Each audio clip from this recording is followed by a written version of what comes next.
They say revenge is a dish best served cold, but for Elena, it was served at a five-star resort under crystal chandeliers at her own ex-husband's wedding. He stood there smug and triumphant, a microphone in one hand, his bride on his arm, bragging about their lavish future. He thought he had won, that he had erased her. He had no idea that the quiet, unassuming man sitting beside her, the man he had dismissed as her pity date, was about to turn his perfectly planned wedding into a legend for all the wrong reasons. What happens when your past collides with a future you never imagined? The invitation arrived on a Tuesday, nestled between a bill for the utilities at her modest Seattle apartment and a postcard from a friend traveling through Thailand.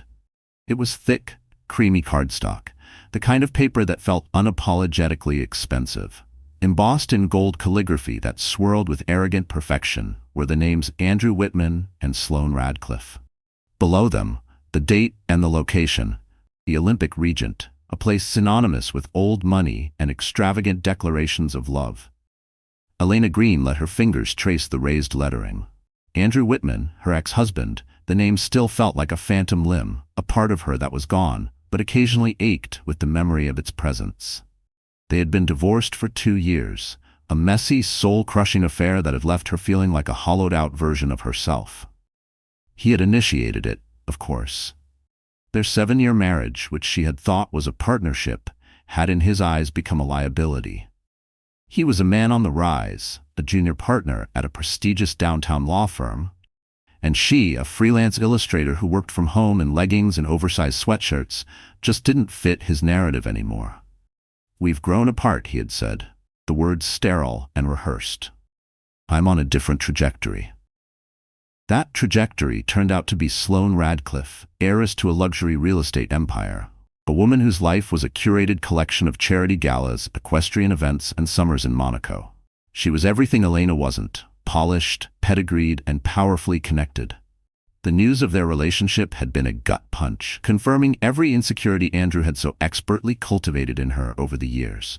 That she wasn't smart enough, ambitious enough, or beautiful enough. That she was, in the end, replaceable. Now, holding the invitation, a wave of nausea rolled over her. Why had he sent it? It felt less like an olive branch and more like a final public declaration of his victory, a command performance for her own humiliation. He wanted her to witness it. To see him standing at the altar with his perfect bride in their perfect venue, cementing a life. She was never good enough. For Andrew, it was a power play, pure and simple. Classic Andrew. Her first instinct was to burn the invitation, to watch the ostentatious gold lettering curl into black ash and flush it down the toilet. She pictured herself RSVPing, no, with a defiant flourish, scribbling a message she'd never send. "Sorry, I'm busy that day. Washing my hair and reclaiming my soul." She tossed the invitation onto her small kitchen counter. The heavy cardstock landed with a soft thud that echoed the sinking feeling in her stomach. For 2 days it sat there, a silent, taunting presence. She tried to ignore it, burying herself in work, but her focus was shattered. Every client email, every design brief seemed to mock her. She was designing logos for small businesses while her ex-husband was merging his life with a corporate dynasty. It was during a late-night call with her best friend Marissa that the idea began to shift. "Just don't go," Marissa said, her voice a comforting balm over the phone. "Why would you put yourself through that? Let him have his smug little party. You don't owe him an audience." "I know," Elena sighed, swirling a cheap glass of red wine and staring at the Seattle skyline from her small balcony. "But a part of me feels like if I don't go, he'll think I'm hiding, that I'm so broken I can't even face him. He'll tell people I couldn't handle it. He'll win." It's not a competition. With Andrew, everything is a competition. She counted the silence on the other end of the line. It was an acknowledgement. Marissa had been there through the whole ugly divorce. She'd seen Andrew's casual cruelty firsthand. "Okay," Marissa said slowly, "so what's the alternative? You go, you watch him get married, you eat some dried chicken, and you cry in the bathroom. That's not winning, that's torture."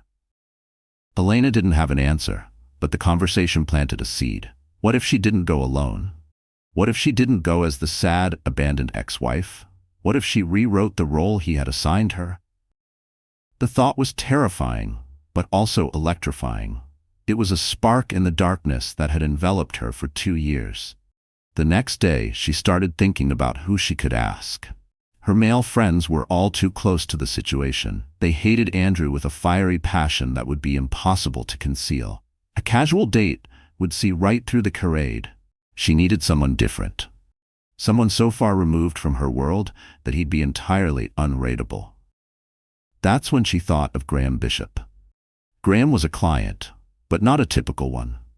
He had commissioned her to design a series of intricate logos for a portfolio of boutique wellness retreats he was launching in Switzerland. Their interactions had been entirely virtual, a series of professional, polite, and surprisingly insightful emails and video calls. He was based in Amsterdam, though he seemed to be constantly on the move. His profile picture was unassuming. A man in his late 30s with kind eyes, a warm smile, and a hint of silver at his temples that suggested quiet wisdom. He was articulate, paid his invoices on time, and his feedback was always constructive and respectful. A stark contrast to the belittling critiques Andrew used to level at her work. He was a complete stranger in her personal life, the perfect blank slate. The idea was insane. She knew it was insane. Asking a client you've never met in person to fly from Amsterdam to Seattle to pose as your date at your ex-husband's wedding was the plot of a bad romantic comedy. She typed out the email 3 times, deleting it each time, her heart hammering against her ribs. It was unprofessional. It was desperate. It was career suicide. On the 4th try, fueled by another glass of cheap wine and a surge of what the hell defiance, she hit send. She kept it brief and brutally honest, framing it as a highly unconventional proposition. She explained the situation with her ex-husband, the power dynamics at play, and what Graham's presence would mean. She offered to pay for his flight and accommodation, of course, and a generous fee for his time, framing it as a consultation on brand-adjacent social strategy, a piece of corporate jargon she was sure Andrew would have been proud of. She shut her laptop immediately, convinced she had just torched her best client relationship. She wouldn't hear from him. Or worse, she'd get a polite, pitying email declining the proposition and subtly terminating their professional contract. She spent the night tossing and turning, her dreams a chaotic montage of gilded invitations and disapproving client faces. The reply came less than 24 hours later. The subject line was simply, a highly unconventional proposition. Elena's hand trembled as she opened it. Dear Elena, thank you for your candid and intriguing email. It is, without a doubt, the most interesting proposal I have received this year. I believe in good design, and I believe in bold choices. This feels like both. I also have a personal policy of never letting a bully win. I happen to have business in Washington around that time. Consider your proposition accepted. No fee required, but I will take you up on the flight. My assistant will be in touch to coordinate the details. Think of it as a field study in human dynamics. It sounds far more interesting than my scheduled meetings. Warmly, Graham. Elena read the email 5 times. A slow, disbelieving smile spread across her face. It was actually happening. Graham Bishop was coming to Seattle. And that was when it hit her. An unexpected wave of panic. What if this was a mistake? What if he showed up and realized she wasn't worth the effort? The thought slithered through her confidence like a crack in glass. She'd been so bold in asking, so brazen in her desperation. What if he saw right through it? What if she came off as a joke? She sat down on the edge of her bed, the email still glowing on her laptop screen, and buried her face in her hands. For a full minute, she let the doubts wash over her. That she wasn't glamorous enough, that she couldn't pull this off, that she would show up at the wedding and still somehow feel small. Just like always. And suddenly, for the first time in 2 years, the thought of going to Andrew's wedding didn't fill her with dread. It filled her with a thrilling, terrifying, and utterly delicious sense of possibility. She walked over to the invitation on her counter, picked it up, and with a steady hand, checked the box for will attend. +1. The week leading up to the wedding was a blur of nervous energy. Elena bought a dress, a deep emerald green silk gown that was more elegant and daring than anything she'd ever owned. It was a statement, a silent rebellion against the beige, inoffensive woman she had been when she was with Andrew. Marissa helped her with hair and makeup, transforming her into a sleeker, more confident version of herself. You look like a queen, Marissa had said, stepping back to admire her handiwork. Not a sad divorced graphic designer. A queen who owns a goddamn country. They'd laughed, but the sentiment stuck. Tonight, she wasn't Andrew's discarded wife. She was the queen of her own newly discovered country. Graham arrived the day before the wedding. He'd suggested they meet for a drink, to align their narrative as he'd put it in his email. She chose a quiet, dimly lit bar in a boutique hotel downtown, a place she felt sure they wouldn't run into anyone from her old life. She saw him before he saw her. He was taller than she'd imagined, dressed in a simple but impeccably tailored gray suit that spoke of quiet luxury. He moved with an easy, unhurried grace that commanded attention without demanding it. When he spotted her, the warm smile from his profile picture materialized, and it was even more disarming in person. "Elena," he said, his voice a smooth, calm baritone with a soft British accent. "It's a true pleasure to finally meet you in person. You look stunning." There was no awkwardness. He shook her hand, his grip firm and reassuring, and slid into the booth opposite her. "Thank you for doing this, Graham." Elena said, her voice a little shaky. "Seriously, you have no idea how much—" "I think I have some idea," he interrupted gently, "and you have nothing to thank me for. As I said, I have a strict anti-bully policy, and from what you've told me, Mr. Whitman sounds like he's in need of a lesson in humility." They spent 2 hours talking. He was an incredible listener, asking insightful questions about her life, her work, and her marriage to Andrew. She found herself opening up in a way she hadn't with anyone else. The story of her divorce pouring out of her not as a tragedy, but as a case study. There were moments she faltered, her voice catching when she spoke about the night spent alone wondering what had gone wrong, the endless loop of self-blame, and the cold realization that Andrew hadn't just left her. He had erased her. Graham didn't flinch. He simply listened, his presence steady, his gaze unwavering, as if every word she said mattered. That quiet acceptance was more healing than any therapy session. He, in turn, shared stories of his travels, of building his business from the ground up, of the challenges and triumphs of creating something meaningful. He was charming, intelligent, and funny, with a dry wit that made her laugh more than she had in years. He never once made her feel foolish for her audacious request. Instead, he treated it like a brilliant strategic move. "So, what's our story?" she asked, feeling a renewed sense of confidence. "Simple is best," he said, leaning forward slightly. "We met through work, found we had a shared passion for design and ethical business. We'd been seeing each other for a few months. I'm in town for business, and you graciously invited me to be your date. We are quiet, happy, and entirely uninterested in the drama." He smiled. "The best way to command a room is to act as if you've already forgotten you're in it." The day of the wedding, a black town car, arranged by Graham, picked her up. He was waiting for her in the lobby of his hotel, holding a small, elegant bouquet of white orchids. "A little accessory for the Queen," he said with a wink. As they pulled up to the opulent entrance of the Olympic Regent, Elena's heart began to pound. The valet was swarmed with luxury cars, Porsches, Bentleys, Teslas. Guests in designer gowns and tuxedos drifted up the grand staircase. This was Andrew's world now, a world designed to intimidate. "Ready?" Graham asked, placing a hand gently on her arm. His touch was grounding. "As I'll ever be," she breathed. He smiled. "Just follow my lead, and remember, you hold all the cards." They walked in, and the effect was immediate. The lobby was a sea of familiar faces from her past life. Andrew's colleagues, his family, mutual friends who had quietly sided with him after the divorce. Conversations stuttered to a halt. Heads turned. Eyes widened. Elena, who had always been the mousy, quiet wife in the background, was now a vision in emerald silk on the arm of a handsome, impeccably dressed stranger who radiated an aura of quiet power. She spotted Andrew's mother, Margot Whitman, first. A formidable woman with a helmet of perfectly coiffed blonde hair and a disdain for anyone without a trust fund. Her face, usually set in a mask of polite condescension, was a picture of slack-jawed shock.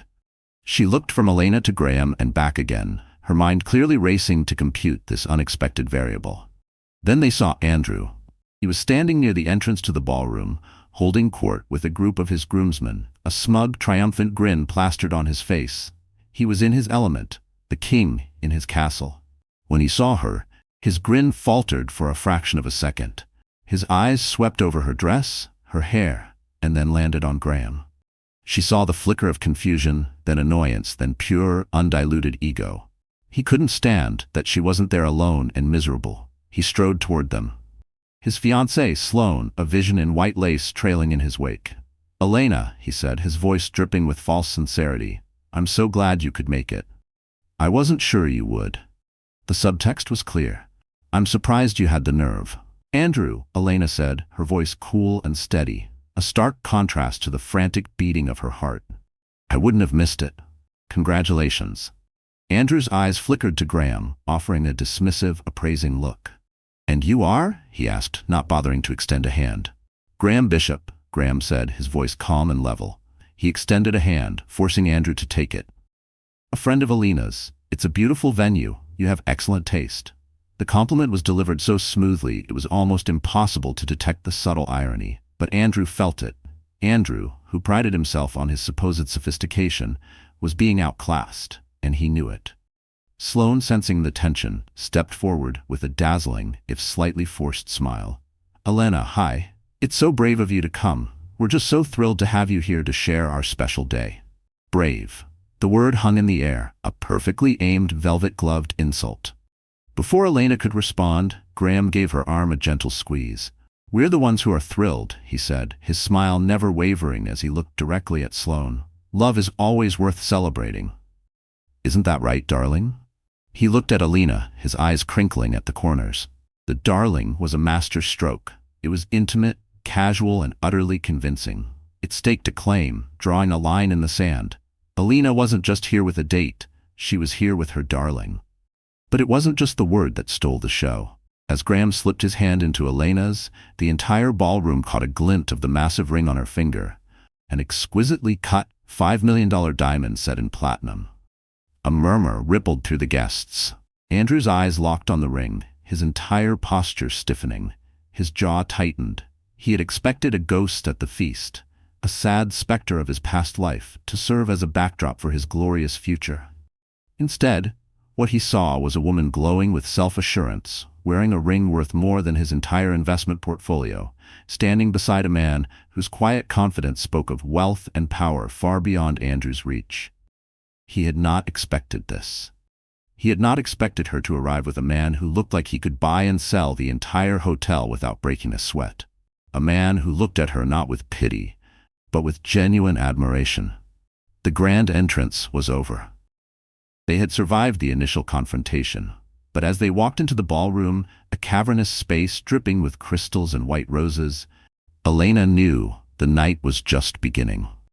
The first battle had been won, but the war of perception was far from over.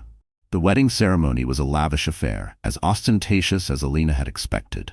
It took place in a garden under a canopy of twinkling fairy lights, with a string quartet playing softly. Sloane glided down the aisle looking every bit the princess bride, and Andrew stood at the altar like a man who had just closed the most important deal of his life. Elena watched, feeling a strange sense of detachment, as if she were observing a scene from a movie. The pain she had expected to feel was muted, replaced by a cool, analytical calm. Graham's presence beside her was a silent anchor in the sea of her past. He didn't hold her hand or offer platitudes. He simply sat there, his quiet strength a shield against the ghosts of her marriage. The real performance, however, began at the reception. The ballroom was breathtaking, with towering floral centerpieces and a custom monogram dance floor. The air buzzed with the clinking of champagne glasses and the self-congratulatory chatter of Seattle's elite. Elena and Graham were seated at a table in the back, a clear, deliberate snub from Andrew and his mother. They were placed with distant cousins and a few of Sloane's less important friends. It was meant to be an insult, a relegation to the B-list of their lives. Graham, however, seemed to find it amusing. "The best view of the theater is from the back row," he murmured to her as they sat down, a twinkle in his eye. Dinner was punctuated by a series of fawning toasts. Andrew's best man, a fellow lawyer named Mark, spoke glowingly of Andrew's ambition and drive. Sloane's father, a gruff, imposing man, welcomed Andrew to the Radcliffe family and spoke of merging not just their families, but their assets. Every speech was a variation on the same theme: wealth, power, and status. It was a celebration not of love, but of a successful acquisition. Elena picked at her sea bass, feeling the weight of the room's collective judgment. She could feel the curious glances, guests whispering not just about her presence, but about the ring glittering on her hand. That ring. $5 million of unmistakable brilliance. Every time her hand moved, it caught the light, and caught someone's attention. The whispered conversations began. Is that his ex-wife? Who is that man with her? She looks surprisingly good. Then it was Andrew's turn. He stood up, tapping a fork against his crystal glass, a broad, self-satisfied smile on his face. He held Sloane's hand, lifting it to his lips to kiss her diamond-encrusted fingers. The room fell silent, hanging on his every word. Wow, he began, his voice booming through the sound system. Just wow. Look at my wife. He beamed at Sloane, who blushed prettily. Am I the luckiest man in the world or what? A round of applause and cheers. I want to thank you all for being here, he continued, his gaze sweeping the room. Our friends, our family, this day is the start of the rest of my life. A better life. A life I've worked damn hard for. His eyes, for a brief, calculated moment, flickered toward Elena's table. It was a tiny, almost imperceptible gesture, but she felt it like a physical blow. He was talking about her. He was framing their marriage as the before to his glorious after. Sloane has shown me what it means to have a true partner, he went on, his voice thick with performative emotion. Someone who inspires you, who pushes you, who shares your vision for the future. We're not just starting a marriage today, we're building an empire. He then launched into a detailed, cringeworthy monologue about their future plans. He bragged about the house they were building in Beverly Hills, a monstrosity of glass and steel with a 14-car garage. He talked about their honeymoon, a 3-week, no-expense-spared tour of the most exclusive resorts in the South Pacific, starting with a private bungalow over the water in Bora Bora. Only the best for my Sloane, he said, puffing out his chest. She deserves the world, and I'm going to give it to her. It was a master class in narcissistic gloating, disguised as a romantic speech. He was rubbing everyone's face in his success, but his words were aimed squarely at one person. He was twisting the knife, making sure Elena understood just how much better his life was without her. Elena felt the old, familiar shame creeping in, the feeling of being small and insignificant, the one Andrew had been so good at instilling in her. She instinctively looked down at her plate, wanting to disappear. But then she felt a gentle pressure on her knee. It was Graham's hand, a brief, firm touch. She looked up at him. He wasn't looking at her. His gaze was fixed on Andrew, his expression unreadable.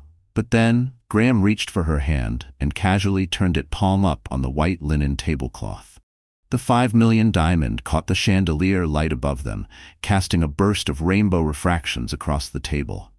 The murmurs returned, louder now. Some guests were clearly whispering not about Andrew's empire, but about the man sitting next to Elena and the ring he'd placed on her finger. And suddenly, she wasn't the one being diminished anymore. She was the one shifting the narrative. There was no anger, no pity, just a quiet, intense focus, like a chess master watching his opponent make a foolish, predictable move. The silent gesture was all she needed. It was a reminder. You are not that person anymore. He has no power over you. She lifted her chin, met Andrew's gaze across the room, and held it. She didn't smile. She didn't scowl. She simply looked at him, her expression neutral, calm, and unmoved. She would not give him the satisfaction of seeing her crumble. Andrew, seeing his verbal arrow had missed its mark, faltered for a second before wrapping up his speech with a final booming toast to himself and his bride. As he sat down, the room erupted in applause. The band started playing, and the happy couple moved to the dance floor for their first dance. The rest of the evening passed in a haze of forced pleasantries. People from Elena's old life drifted by their table, their curiosity getting the better of them. They offered awkward greetings, their eyes darting between Elena and Graham, trying to piece together the puzzle. Andrew's mother, Margot, was the most direct. She swooped in while Graham was away getting drinks, her smile as sharp as broken glass. "Elena, dear," she said, her eyes cataloging every detail of Elena's dress. "It's been a while. You're looking, well."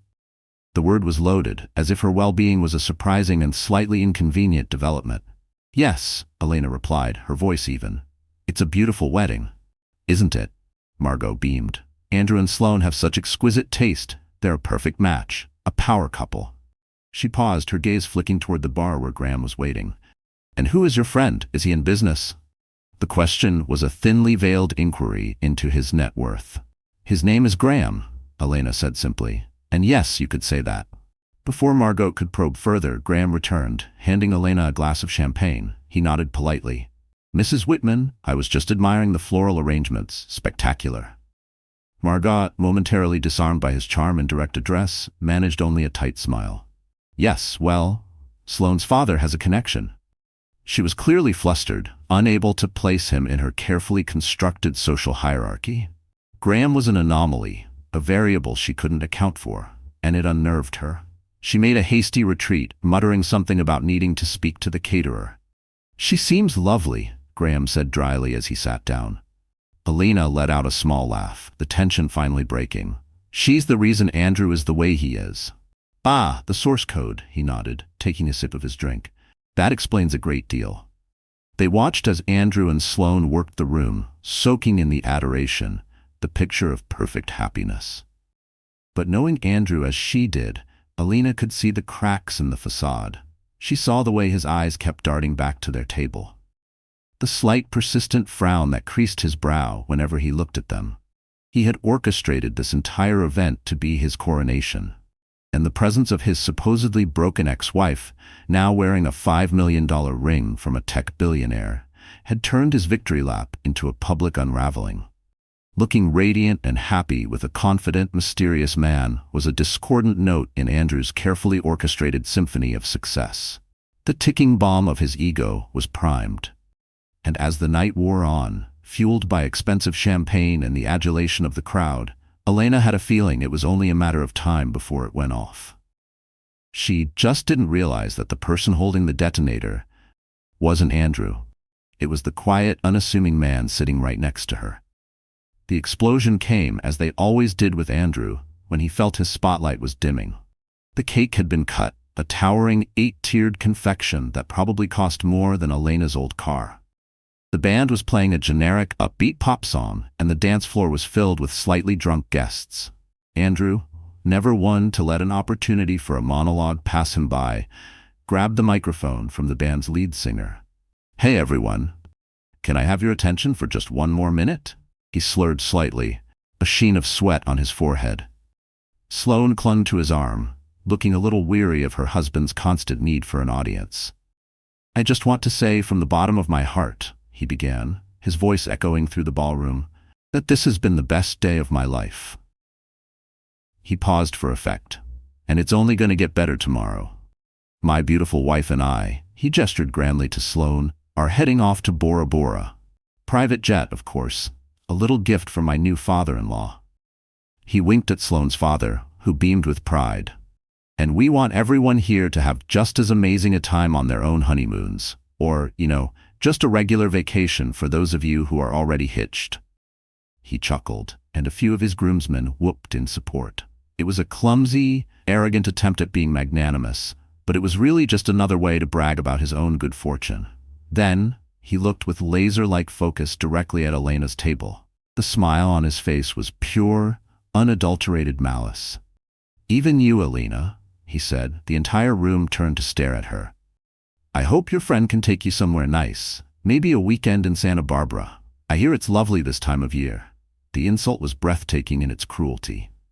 He was publicly mocking her, reducing her and Graham to a budget imitation of his own extravagant life. But before the murmurs could build, Graham, still seated, calm as ever, reached for his champagne glass. He tapped it gently with his ring finger. The massive diamond on Elena's hand caught the light, sparkling across the room. He smiled and spoke clearly enough for the nearby tables to hear. "Actually, we're heading to the Amalfi Coast, but thank you for the suggestion." Then he lifted Elena's hand and kissed it. Lightly, casually. The room went quiet. The comparison, his private jet to Bora Bora versus a hypothetical weekend trip up the coast, was designed to humiliate her on the grandest scale possible. The air in the room grew thick with tension. Guests shifted uncomfortably. Elena felt a hot flush of shame creep up her neck. Her hands clenched into fists in her lap. This was it, the final public execution. She was about to stand up. To do what? She wasn't sure. Throw her drink at him? Scream? Simply walk out with her head held high? But before she could move, Graham placed a hand on her arm, a silent command to stay seated. Then he stood up. He didn't move with aggression. He simply rose to his feet, with the same unhurried grace he'd shown all evening. He was a head taller than most of the men in the room, and his quiet presence instantly commanded more attention than Andrew's drunken shouting. Andrew, stunned that someone had dared to interrupt his moment, stared at him. "Can I help you, pal?" Graham smiled, a calm, almost gentle expression. "You can," he said, his voice even, yet carrying across the silent room with perfect clarity. "First, I'd like to congratulate you. It was a beautiful ceremony." Andrew looked flustered. This wasn't the reaction he'd expected. "Thanks?" "Secondly," Graham continued, his gaze sweeping across the room before landing back on Andrew, "I'd like to apologize. I'm afraid my friend here," he gestured to Elena, "has been a little remiss in her introductions." He then turned slightly to address the entire room. "Good evening, everyone. For those I haven't had the pleasure of meeting, my name is Graham Bishop." A few polite, confused murmurs. The name meant nothing to most of them. But then Graham's eyes found Sloane's father, the hotel magnate, Mr. Radcliffe. "Mr. Radcliffe," Graham said, giving a slight, respectful nod. "A pleasure to see you again. I hope you're well." Mr. Radcliffe, who had been looking on with bored amusement, suddenly sat bolt upright. His eyes widened. A flicker of recognition, then shock. "Bishop," he said, his voice a low rumble of disbelief. "Graham Bishop, of the Bishop Ventures Group?" A wave of whispers rippled through the room. Bishop Ventures wasn't just a company, it was a global powerhouse, a tech conglomerate with fingers in everything from AI to aerospace. They weren't old money, they were the future. Graham Bishop wasn't just wealthy, he was a billionaire, the kind who made even legacy dynasties like the Radcliffes sit up and take notice. He gave a modest smile. "The very same. I must say you've done a wonderful job with the renovations on your Paris property. We were very impressed." Mr. Radcliffe was speechless. He looked at Graham, then at Elena, then back at Graham, the cogs in his powerful brain spinning furiously. Andrew stood there, microphone in hand, his face a mask of utter confusion. He looked from his new father-in-law to Graham, completely failing to grasp the magnitude of what was happening. "Wait, you two know each other?" Graham finally turned his attention back to Andrew, his expression now holding a hint of pity. "We do. And that brings me to my third point. Your honeymoon." He paused, letting the silence stretch. "The Amalfi Coast is lovely. I know the area well. In fact, the resort you'll be staying at, my company owns it." A collective gasp rippled through the ballroom. It was a sonic boom of shock and realization. Andrew's jaw literally dropped. The microphone slipped slightly in his sweaty hand. "And while I'm sure you and your lovely bride will have a wonderful time," Graham continued, his voice as smooth as silk, "you mentioned that you wanted everyone here to have an amazing honeymoon as well, and I think that is a wonderfully generous idea." He looked around the room, making eye contact with the stunned guests. "I was so moved by the sentiment, in fact, that I'd like to help make it a reality." He reached into the inside pocket of his suit jacket and pulled out a sleek black checkbook. "On behalf of myself and my wonderful partner, Elena." His eyes found hers, giving her a warm, reassuring smile that made her heart skip a beat. "We would like to offer a gift to all of the happy couples here tonight." He clicked his pen. "As a wedding gift, we will be paying for every single one of your honeymoons, all of you." Silence. Pin drop. Absolute silence. The band had stopped playing. The bartenders had stopped pouring. Every single person in the room was frozen, staring at Graham as if he had just announced he was from another planet. "My assistant," Graham said calmly, as if discussing the weather, "will be by the gift table to take down your names and preferred destinations. Any hotel, any resort, anywhere in the world that's part of the Bishop portfolio is at your disposal. For 3 weeks, all expenses paid." He finished with a flourish, looking directly at Andrew, the smug, arrogant groom who had tried to belittle. "So please," Graham concluded, his voice resonating with quiet, unassailable power, "enjoy, and do send us a postcard." He then calmly sat back down, took Elena's hand in his, and brought it to his lips for a soft kiss, a gesture of profound intimacy and solidarity. The room remained silent, a beat longer, then it erupted, not into applause but into a chaotic cacophony of excited chatter, disbelief, and frantic whispering.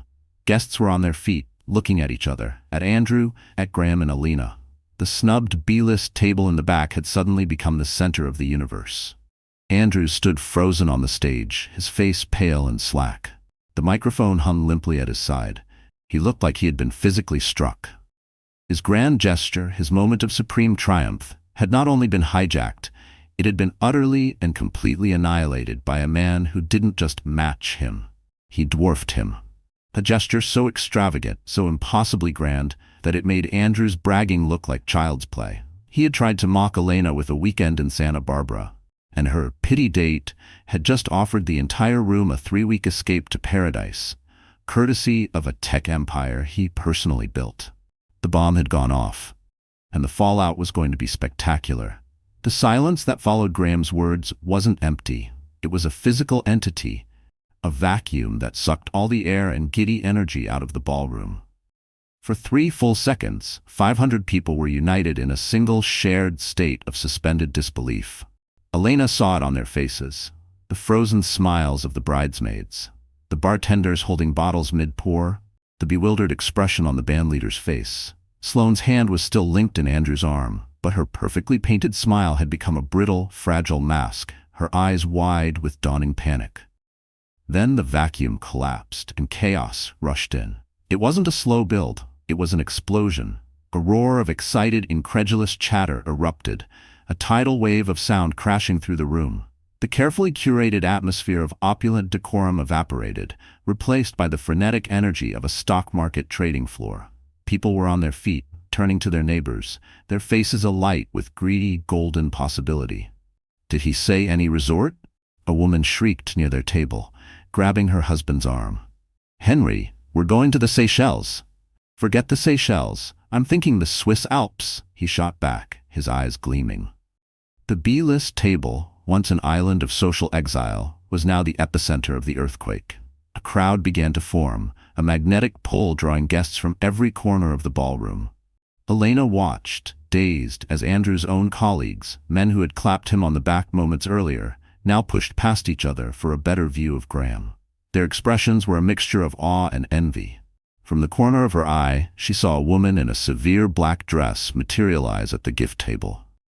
She was sharp, efficient, and moved with a military precision that instantly cut through the chaos. Graham's assistant. She opened a sleek tablet, its screen glowing in the dim light, and a calm, authoritative voice sliced through the nearest pocket of noise.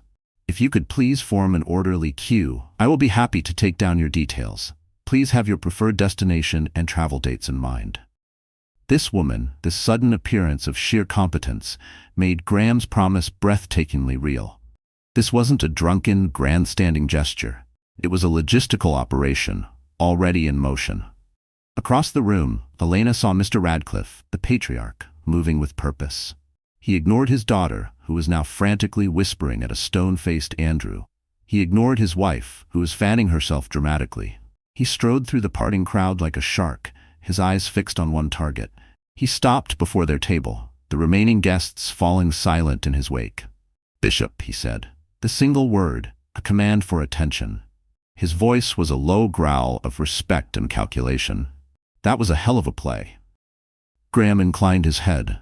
The picture of calm amidst the storm. "Just a wedding gift, Charles. One should always be generous on such happy occasions." The use of Radcliffe's first name was a subtle but clear signal of their equal footing. Radcliffe's eyes narrowed. He wasn't here for pleasantries. "My son-in-law," the term dripping with newfound contempt, "is clearly out of his depth. He doesn't understand the landscape he's playing on." He gave a long, hard look, a complete reevaluation taking place behind his cold eyes. He was seeing her not as the discarded first wife, but as the partner of a man who could command this kind of power. "It seems you have a much better grasp of strategic alliances." He didn't wait for a reply. "My office will call your office on Monday. We'll discuss Singapore." He turned and walked away, leaving a trail of implications in his wake. He hadn't just come to talk business. He had come to signal a shift in allegiance. Andrew's value had just plummeted. Elena's had gone stratospheric. The noise, the pressing bodies, the weight of hundreds of eyes, it was suddenly too much. The air felt thick and suffocating. Elena's exhilaration curdled into a wave of anxiety. She felt like a specimen in a jar. The label had suddenly changed, from pitiable to priceless. She leaned toward Graham, her voice a desperate whisper lost in the din. "Graham, I can't breathe. Can we please go?" He looked at her, and all the amusement and cool command in his expression melted away, replaced by genuine concern. He saw the panic in her eyes, a slight tremor in her hands. Without a word, he nodded, placing a reassuring hand on her back. "Of course. Let's get you out of here." He rose, and his sheer presence was enough to carve a small pocket of space around them. He gave his assistant a discreet nod, and she, without looking up from her tablet, gave an infinitesimal nod in return. The operation would continue without him. As they began to move toward the exit, Andrew intercepted them. He lunged from the side, blocking their path. The polished veneer was gone entirely. His face was a blotchy, furious red, his eyes wild with a mixture of rage and desperation. "You're not going anywhere," he hissed, his voice tight and venomous. He was directing his fury at Graham, but his eyes were locked on Elena. "What was that? Some kind of sick joke?" "I found it rather amusing myself," Graham replied, his voice dangerously quiet. He moved to stand slightly in front of Elena, a human shield. "Now, if you'll excuse us." "No." Andrew's voice cracked. "This was my night, mine and Sloane's. And you waltz in here with him?" He jabbed a finger toward Graham. "Who even is he? Some billionaire you dug up to make me jealous? Is your pride really that pathetic?" He took a step closer to Elena, his face contorted in the sneer she knew all too well. It was the look he gave her when he was about to tear her down, to remind her of her place. I told you during the divorce, you'd be nothing without me, that you had no ambition, no drive. So what is this? Did you think this grand, pathetic revenge fantasy would prove me wrong?" The words hit her like echoes from another life, a life where she flinched at his temper, second-guessed every decision, and wore invisibility like armor. But now, the words fell flat, lifeless, robbed of their sting. She wasn't that woman anymore. His words, meant to be daggers, instead acted as a catalyst. They didn't wound her. They cauterized the last of her old wounds. Everything he was saying, that she was nothing, that this was about him, that her only motivation could be a pathetic need for his approval, was the very script he had forced her to live by for years. And in that moment, she was done with it. She stepped out from behind Graham's protective stance. She faced her ex-husband, not with anger, but with a profound, bone-deep weariness that gave way to steel resolve. "You're wrong, Andrew," she said. Her voice wasn't loud, but it was clear and steady, cutting through his rage like a blade. "You're wrong about everything. You think this was about you? That's always been your problem," she said. "You think the entire world revolves around your ego, your ambition, your needs." She took a breath, feeling the ground solid beneath her feet for the first time in years. "You didn't just tell me I had no ambition. You crushed it. Actively. Repeatedly. Every idea I had was silly. Every success, lucky. You told me I was nothing without you for so long that I actually started to believe it. You invited me here tonight not to share your happiness, but to witness my irrelevance. You wanted to see the ghost of your past, broken and sad, so you could feel like a king." She looked him directly in the eye, and for the first time she saw him not as the powerful, intimidating man who had broken her heart, but as a small, insecure boy terrified of being seen as ordinary. "But I'm not a ghost, Andrew, and you're not a king. You're just a man so terrified of your own inadequacy, you wrapped yourself in money and mirrors to keep from seeing it." She gestured to the chaotic ballroom around them. "This isn't revenge. I'm so far past wanting revenge on you. This is just my life now, a life you are no longer the main character of. You're not even a supporting role anymore. You're just part of the backstory." She delivered the final line with a quiet finality that was more devastating than any shout. "So enjoy your fortress, Andrew. I truly hope it keeps you warm at night."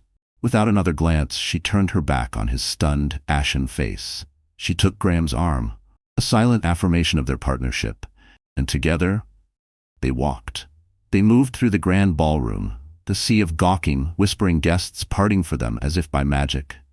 They walked past the towering cake, past the gift table where a line had now formed, past the grand entrance, and out into the cool, liberating night air.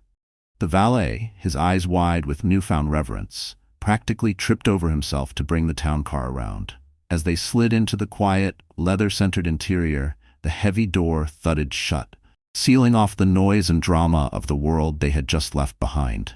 Elena leaned her head back against the seat, closing her eyes and breathing out a long, slow sigh. It was the sound of a weight being lifted, a chain being broken. "Are you all right?" Graham asked, his voice a soft anchor in the silence. She opened her eyes and turned to him. A genuine, unburdened smile touched her lips. "I'm better than all right," she said, her voice filled with quiet wonder. "I'm free." She looked at him, the man who had orchestrated this insane, brilliant, life-altering evening. "Why, Graham?" she asked softly. "Why would you do all that, for me?" He looked at her, his expression serious, his gaze direct. "Andrew Callahan, and men like him, believe that a person's worth can be measured on a balance sheet," he said. "He tried to define you by what he thought you lacked. I simply provided a rebuttal, in the only language he was equipped to understand." He paused, his hand covering hers on the seat between them. His touch was warm and steady. "But the real reason is that I met a woman with an extraordinary eye for design, a sharp mind, and a quiet strength she didn't yet recognize in herself. I didn't do this for you, Elena. I just created the conditions for you to reclaim it, for yourself. All the power in that room tonight was already yours." His words settled over her, a truth so profound it almost made her weep. He hadn't rescued her, he had simply held up a mirror and shown her the queen that had been there all along. As the car moved silently through the glittering streets of Los Angeles, Elena knew this wasn't an ending. It was a beginning, a new story on a blank page, waiting to be written. And for the first time, she was holding the pen. And that's how a single night changed everything. It wasn't about the money or the lavish gifts. It was about a woman reclaiming her power and realizing her story was hers to write. Andrew wanted to be the king of his own world.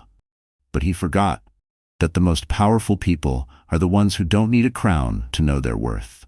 Elena walked away that night, not with a vengeful heart, but with a free one. What did you think of Graham's ultimate power move? Was Andrew's takedown deserved? So the story has ended. Our wonderful friends, are you still here with me at this hour? If you are, it means something in Elena's journey touched your heart too. Maybe it's the quiet resilience, the pain she turned into power, or the way she stood tall, even when the world wanted her small. And if you've ever been made to feel like you weren't enough, please, trust me when I say this. You are more. Elena's story reminds us of something crucial, that healing doesn't always look like peace. Sometimes it looks like showing up when you're expected to disappear. Sometimes it means reclaiming the narrative someone else wrote for you. She didn't win by destroying Andrew. She won by becoming untouchable to him. And maybe like Elena, you're standing at the edge of something old and painful, wondering if you'll ever feel whole again. Here's what I want you to know. You don't have to be healed to be whole. You just have to be willing. But Graham didn't save Elena. He just held up a mirror. And that's the message. So if this story moved you, if it made you think about your own worth, your own strength, please like this video, share it with someone who needs that reminder, and subscribe to our channel for more stories that cut deep and heal even deeper. You never know, your next chapter might just start with a story like this.